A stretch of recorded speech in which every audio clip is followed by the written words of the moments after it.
Kazakhstan itself is involved in humanitarian aspects. You just invested $50 million in the education program in Afghanistan. But how do you make your case to the OSCE for a safe, stable, and viable Afghanistan? The young boy who was born in Afghanistan in 1979, now he is 31 years old. But during this time, he knows nothing except war. He knows how to use Kalashnikov, but he doesn't know how to build, how to work in the factory or to be a person. This is the major issue.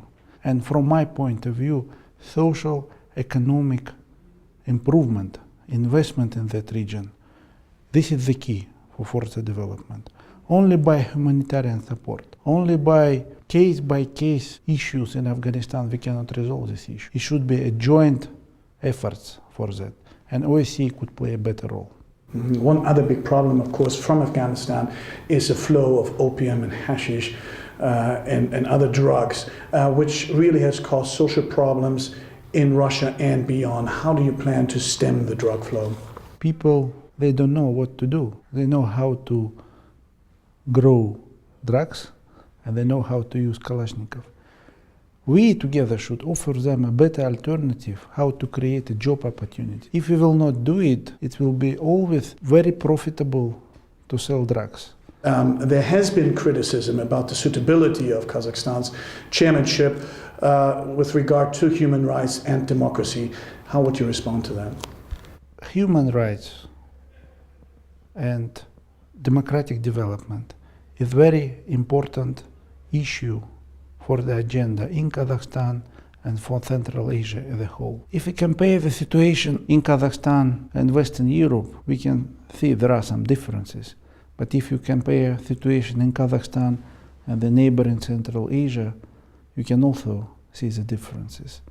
We should slowly, step by step, to get the destination and to be as close as much to the best international practice of OSCE.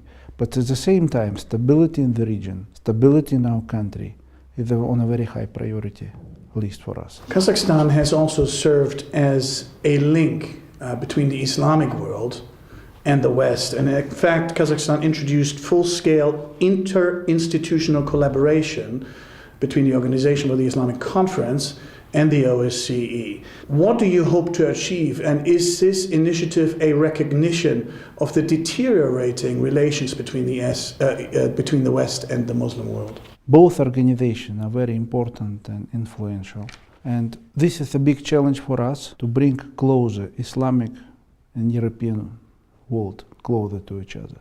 From my point of view, this particular thing is not really recognized by both sides.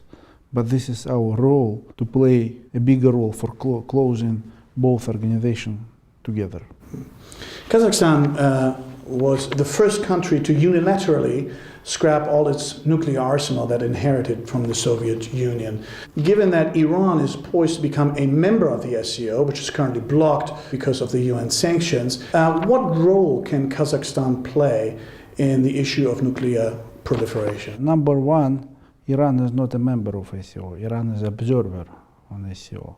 And number two, Kazakhstan is one of the first countries in the world who made a decision to stop nuclear weapons. And we are a safe country. We are developing economically, socially, and politically very fast, which means that we can prove to the rest of the world that to be without nuclear weapons is safer. And Kazakhstan is a good example.